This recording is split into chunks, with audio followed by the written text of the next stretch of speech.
За миний хувьд метрогоор үйлчлүүлээд яг одоо буудлын дээр буух гэж байна. Метронд цуусан сэтгэгдэл гэх юм бол миний хувьд өөрөө бүгд найрамдах Солонгос улсад амьдардаг хүний хувьд ялгаа байна. Жишээ нь одоо метронд цуугаад явж байхад хаашаа яаж явах уу гэдэг тэмдэглэгээнүүд их дутмаг санагдлаа баг. Одоо Солонгос улсын хувьд бол тэмдэглэгээнүүд айгүй сайтай. Одоо том самбар дээр шараар тийм ээ хүний нүдэнд тусгаар их гоё англи солонгос одоо хятад метод гэд хэлүүдээр бичсэн байдаг. Япон орны хувьд байхгүйш байна. Гэхдээ жоохон жижигхэн ч байд юм уу эсвэл одоо нүдэнд тусгал багтай ч байд юм уу тийм ээ. Тиймэрхүү талууд байна. Хоёрдугаар гэх юм бол метроны буудлуудын шал бол нэг жоохон халтар санагдлаа. Одоо Солонгос улсын хувьд бол шал нь их цэвэрхэн штэ. Байнга арчид цэвэрлдэг. Мэдээж Японд бас арчид цэвэрлдэг л байх. Гэхдээ Солонгостой харьцуулахад бол харьцангуй юу юм бэ? Шалны хувьд бол их бохор юм байна. Тэгээд би Токио хотод явж байгаа штэ. Токио хотод явж байгаа хэрнээ одоо яг нэг жоохон захын дүүргийн метроны буудлаар явж байгаа юм шиг ер нь нэг жоохон ил хул гэх юм уу. Хүн цөөтэй бол биш заяа зүгээр нэг тийм юу. Жоохон хөгжил муутай юм шиг зүгээр тиймэрхүү санаа. Энэ зүгээр миний бодол шүү дээ. Солонгос улсын хувьд бол одоо жишээ нь метронд цуух гэж зогсож явахад хаалтна гэх чи одоо жишээ нь таазнаасаа шал хүртлээ ингээд шилэн хан хаалтаар тийм ээ бүрхсэн тэр нь метро ирэхээр онгоодог. Гэтэл Япон улсын хувьд болохоор тэр нь зүгээр л нэг юм намхан хүний одоо нэг бэлхүүсээр татсан хаалт хаших маягаар. Тэгээд тиймэрхүү тал малал ингээд зөрүүтэй юмнууд байна. Метроны маань буудлыг иймэрхүү байдалтай. За мэдээж шатаар доороос өксөж гарч ирнэ. За дээгүүр явдаг, доогуур явдаг бас хурдны гээд янз бүрийн метронууд байд юм байна. За метрон маань ингээд хаалттай. Одоо хүүхэд хөгшөд тийм ээ. Одоо ажлын цаг эхэлж тарж байгаа үед хүн их үед одоо унаж бэртгэс хамгаалсан. За ийм сайхан метроны орчин байд юм байна. За тэгээд энд бас би нэг зүйлийг анзаарлаа. Энэ их хөөрхөн юм байна. Модны үзүүрт ийм арзгар хадааснууд зоосон. Хажуудлынхаа төмөрдөөгөр бас ингээд арзгаруудыг зоосон. Тэгсэн яагаад гэсэн юм бэ гэсэн?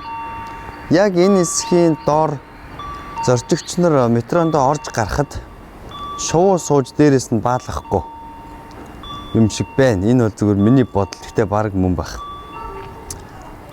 За тэгэнгүүт гол хаваараа ч юм уу бусад хэсгээр бол байхгүй. Яг хүмүүсийн их зогсдог ордог газар байгаа. За тэгээд бас нэг зүйл гэвэл одоо метроноос гарч байгаа орж байгаа хүмүүсийн игнэ гэж байгаа.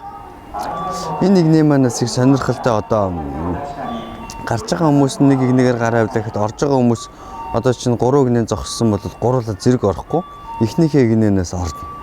Тэгээд дараагийнх нь явна. Ийм жишээний их гоё цэгцтэй. Тэгэд энийг ер нь хотын төв гэлтгүү хөдөө гадаа гэлтгүү бүгд ер нь яг яс баримтлаад зогсож идэм байлээ. За нэг метро ирсэн. Энэ тал дээрээ явчлаа. За.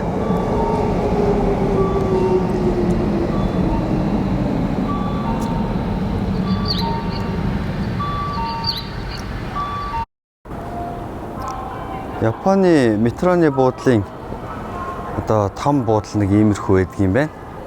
За энэ Солонгос бол биш шүү. Би хаяа Солонгосын метроны буудлын дээрээс бичлэг хийж оруулдаг. Хүмүүсээс төстэй юм болохоор андуураад байж магадгүй. Энд бол мэдээд гадаадууд бас их ирдэг учраас англи хэл дээр бас ихэнх нь байдаг юм байна.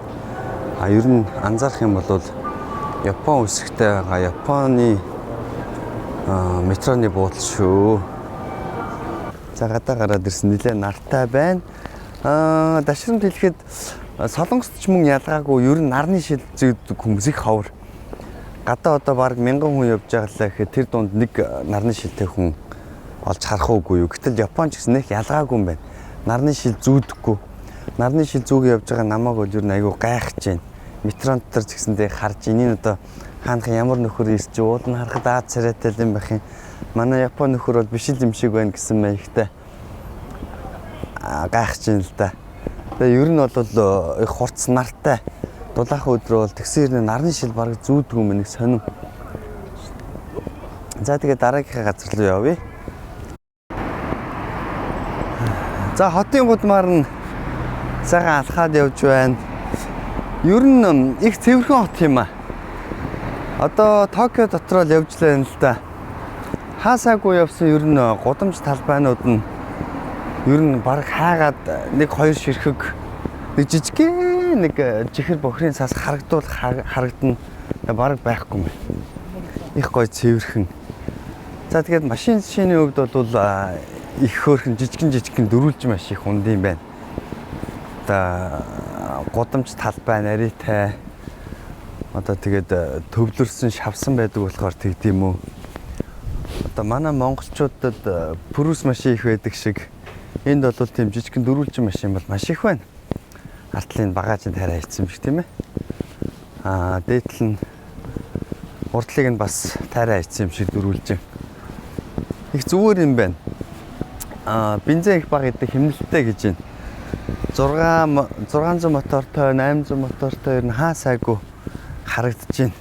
Маш их байд юм байна. Монголчууд бас яагаад ийм машин монголчууд унаад яваад иж болдго юм бол гэсэн бодол төржлээ л да.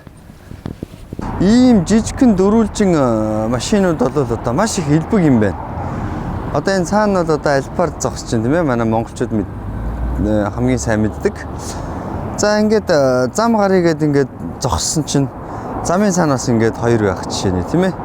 Одоо зам дээр нь ч гэсэндээ ийм дөрүүлжин машинууд их явж байгаа жишээ нэ юм байна. Япон улсын одоо гудамж талбай гэх юм уу тийм ээ. Ер нь жоох нарийн давчуу. Гэхдээ маш их гоё цэвэрхэн. Тийм болоод тийм үү машинууд нь их жижигхэн авсаархан дөрүүлжин байх юм байна. Тэгээ их гоё машинуудаа их гоё зөөлөн их гоё барьж явдсан байна. Тэгж ширүүн хамаагүй наасаа явахгүй. Тэгээ яагаад ийм их машин ингээд ийм их дөрүүлжин машин унаад байт юм бэ? Нөгөө манай Монголд байдаг шиг нөгөө ланд манд 200-300-ууд хайдсан бэ гэж асуусан. Тийм машин их ундгүй юм байна. Их ховор. Яагаад тэгэхээр мотор томтой санхүүгийн хувьд одоо маш гарлагтай гэж үздэг. Өөрсдийнх нь унаад байгаа жижигхэн машинууд болохоор 600, 800, 900 мотортой жижигхэн бензин санхүүд бол маш хэмнэлттэй. Тийм машинууд байд юм байна.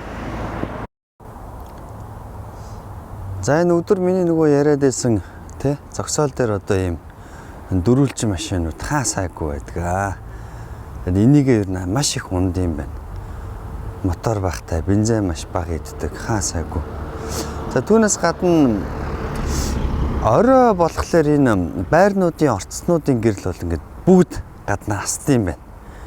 Тэгээ одоо би яагаад ингээд тогоо хэмэндгүй юм бол гэсэн чинь өдөр нь ингээд нараар халаачдаг.